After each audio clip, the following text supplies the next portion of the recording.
Bab 26. Segel ke-6 terbuka. Langit terbelah. Bumi menggeliat. Dimensi suci berguncang seperti makhluk hidup yang kesakitan. Penguasa dimensi kuno berdiri tegap di tengah kuil tertinggal, dan dalam satu gerakan tangannya yang tampak tenang tapi penuh kekuatan, ia menyentuh pilar ketujuh. Pilar itu, yang menyimpan dosa terdalam para dewa, meledak jadi serpihan cahaya. Dari dalamnya, keluarlah segel ke-6. Bentuknya bukan batu, bukan cahaya, tapi nada. Sebuah lagu purba menggema. Tidak bisa didengar oleh telinga biasa, tapi terasa dalam jiwa semua makhluk hidup. Lagu itu membawa luka, pengakuan, dan permohonan maaf. Seolah dunia sendiri ingin berbicara. Segel ke-6, ujar penguasa dimensi kuno, adalah kehendak dunia yang tertulis sebelum semua makhluk diciptakan. Ia tak bisa dipalsukan, tak bisa disembunyikan. Sekali terdengar, maka seluruh langit akan diadili. Dan begitulah. 7 dewa, satu demi satu, menampakkan bentuk aslinya. Bukan lagi sosok indah berwibawa, tapi entitas kosmis yang telah membengkokkan hukum semesta demi ambisi mereka sendiri. Mereka menolak kehancuran. Mereka ingin bertahan. Dunia ini milik kami, teriak dewa keempat. Tubuhnya berubah jadi naga berapi yang menelan ruang. Tapi Li Yun, yang kini telah menyatu dengan 5 segel dan membawa energi Xiaoyun di dadanya, berdiri menghadang. Dunia bukan milik siapa-siapa. Ia adalah rumah bagi semua yang berani mencintai dan berkorban. Perang pun pecah, bukan hanya di dimensi suci, tapi juga di dunia nyata, langit, dimensi bayangan, bahkan di dalam hati para manusia. Para murid sekte langit suci turun dari langit dengan sayap spiritual. Tetua Gu membuka jurus larangan yang membekukan bintang. Li Yun terbang menembus tubuh dewa dengan pedang 4 musim, mengunci waktu dan memutar balik serangan mereka. Dan Xiaoyun, anak dari masa depan dan masa kini, menyanyikan ulang nada segel ke-6, membuat tubuh para dewa meretakkan diri mereka sendiri. Langit menghitam. Tapi dari celah-celah gelap itu, muncul benih cahaya. Di detik terakhir, ketika dewa pertama hendak menghantam Li Yun dengan tongkat penciptaan, penguasa dimensi kuno berdiri di tengah serangan itu dan membuka dadanya. Dari dalam tubuhnya, muncul dunia baru, sebuah dimensi murni. Belum tercemar, belum dipenuhi dosa, kita hancurkan dunia lama dan izinkan yang baru tumbuh.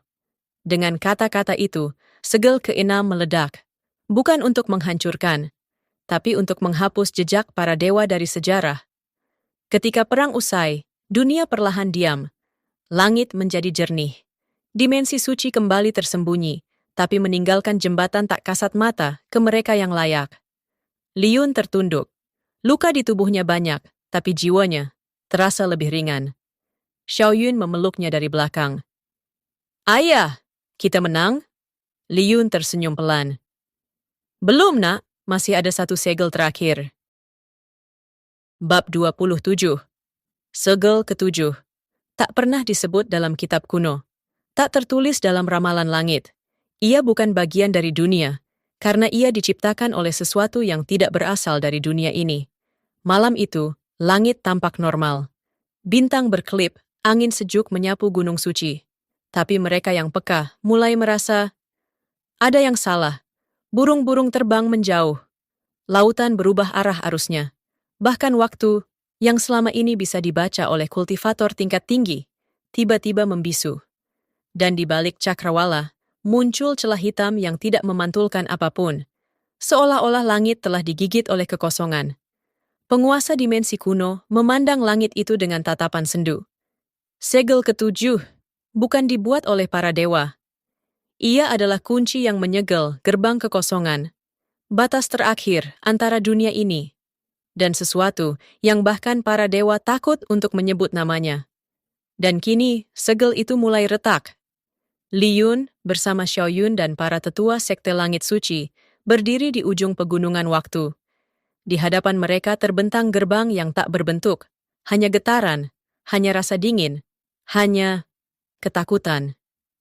Tiba-tiba, sosok hitam perlahan muncul. Tanpa wajah, tanpa bentuk. Ia berbicara langsung ke dalam pikiran mereka. Kalian telah menghancurkan dewa-dewa kalian sendiri. Dunia ini kini kosong. Kami datang untuk mengambilnya. Dan saat itulah, musuh terakhir muncul. Ia bukan makhluk, ia bukan roh.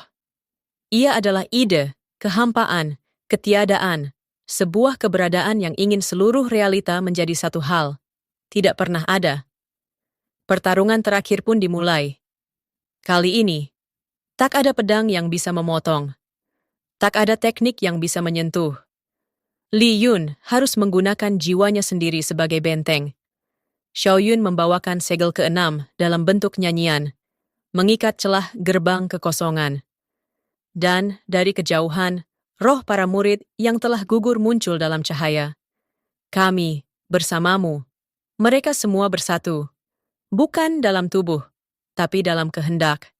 Li Yun membuka dadanya, mengungkapkan seluruh ingatan, luka, cinta, pengorbanan, dan harapan yang ia punya.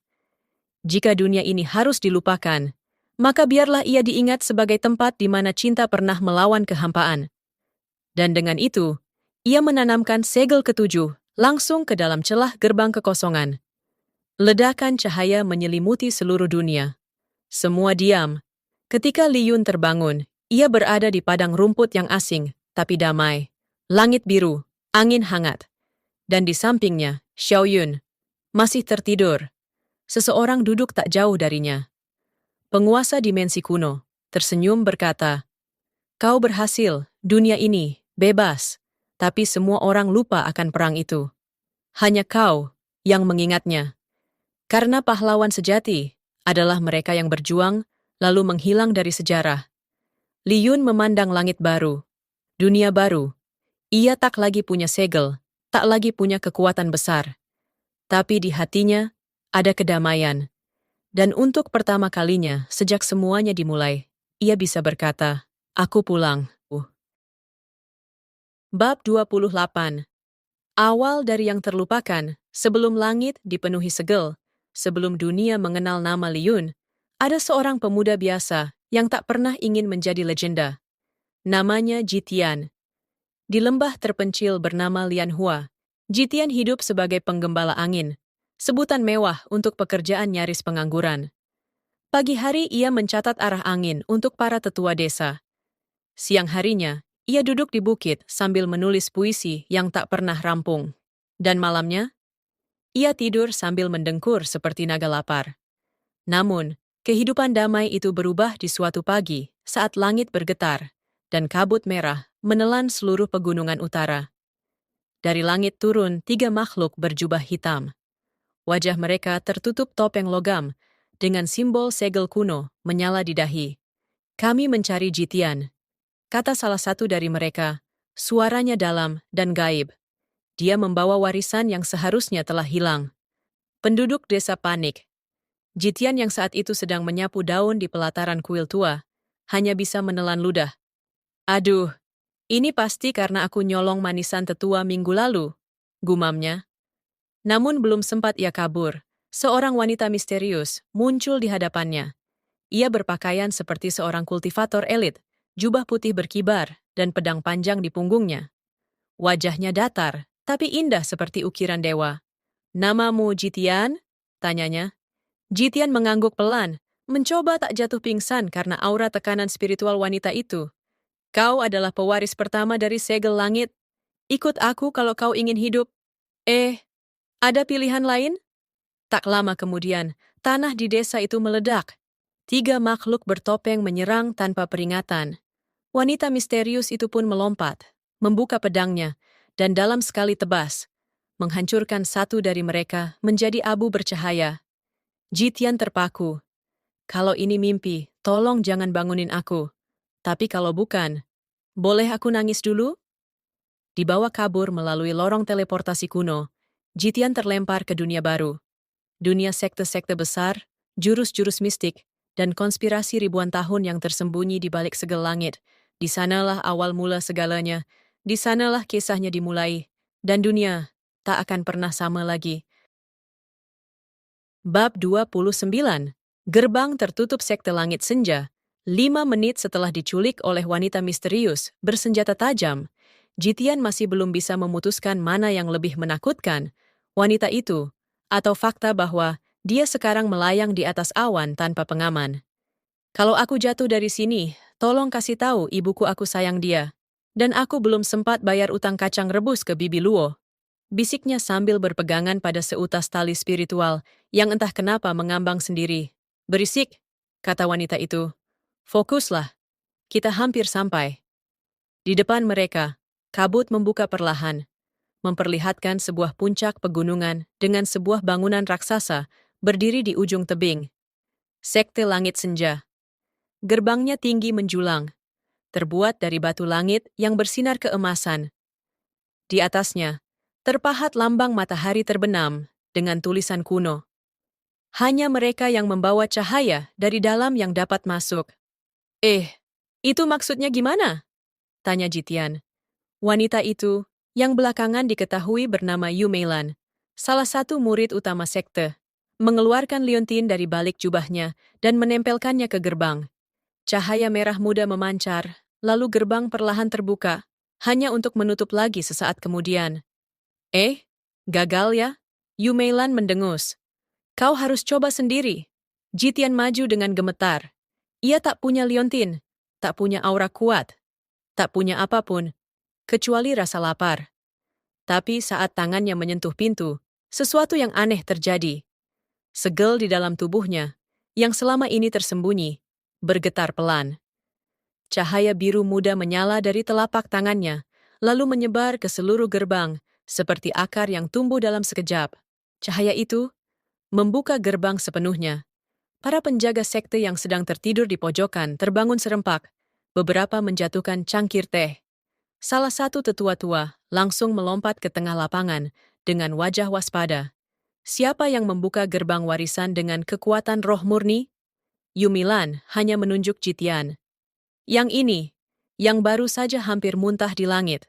Semua mata kini tertuju pada Jitian, yang berdiri bingung, kotor, dan tampak seperti baru kabur dari dapur. Tetua itu berjalan mendekat, matanya menyorot tajam. Ia menatap Jitian dari kepala hingga kaki, lalu bergumam. Tak salah lagi. Ini nadi warisan pertama. Pewaris sejati segel langit. Jitian melambaikan tangan pelan. Permisi, bisa saya minta tempat buat mandi dulu? Bab 30. Ujian Api Langit. Tak sampai 1 jam setelah tiba di Sekte Langit Senja, Jitian sudah diseret ke aula utama bersama para murid baru. Ia belum sempat makan, belum sempat mandi, dan bahkan belum sempat meratapi nasibnya. Tapi para tetua sekte sepertinya tidak peduli apakah kau seorang legenda masa depan, atau cuman bocah kelaparan yang tersesat. Salah satu tetua, berjanggut panjang dan mata tajam, berdiri di atas altar batu dan berseru, "Hari ini, ujian api langit akan menentukan siapa yang layak menjadi bagian dari sekte ini." Suasana jadi tegang. Para murid menelan ludah. Jitian menatap satu piring buah kering di sudut ruangan. Kalau aku ambil satu saja, kira-kira bakal diusir nggak ya? Pikirnya sambil mengatur napas. Lalu, lantai aula terbuka. Secara harfiah, tanah bergetar, dan dari bawah muncul sebuah lingkaran batu besar, berputar perlahan dengan api biru menyala di bagian tengahnya. Suasana mendadak hangat. Lalu panas. Lalu sangat panas. Bahkan jenggot tetua janggut nyaris terbakar. Siapapun yang ingin menjadi murid sejati Sekte Langit Senja, harus masuk ke dalam lingkaran api ini dan bertahan 3 menit. Hanya yang memiliki keseimbangan roh dan tekad kuat yang bisa lolos. Satu persatu murid maju. Ada yang berhasil, keluar dengan tubuh gosong tapi bangga. Ada juga yang langsung pingsan, begitu kakinya menyentuh api. Jitian menonton dari pinggir, dengan wajah pucat. Aku bahkan tak tahan mandi air hangat. Ini gimana coba? Giliranmu, kata Yu Meilan datar sambil mendorongnya ke depan. Tapi aku belum. Tedum! Jitian terjatuh ke dalam lingkaran api sebelum sempat protes. Namun anehnya, api itu tak membakar, tidak menyakiti, justru terasa hangat. lalu terdengar suara di dalam kepalanya. Penguji warisan terdeteksi. Proses penyesuaian dimulai. Segel akan dibuka. Jitian melihat sekeliling. Api di bawahnya berubah menjadi bentuk naga langit, menyelubungi tubuhnya dengan energi lembut. Ingatan-ingatan aneh melintas di benaknya. Tentang seorang lelaki berjubah putih, pertarungan di atas langit, dan suara tangisan seorang wanita yang entah siapa. Ketika ia membuka mata, waktu 3 menit telah lewat. Lingkaran api telah padam, dan Jitian berdiri di tengahnya. Tanpa luka, tanpa gosong, tapi dengan aura samar berwarna biru yang berdenyut di sekeliling tubuhnya. Semua tetua berdiri terpaku. Tetua janggut mengangkat alis. Dia bukan murid biasa. Yumelan tersenyum kecil. Dia adalah pemilik takdir. Pewaris segel langit pertama. Jitian mengangkat tangan. Malu-malu. Boleh minta makan sekarang?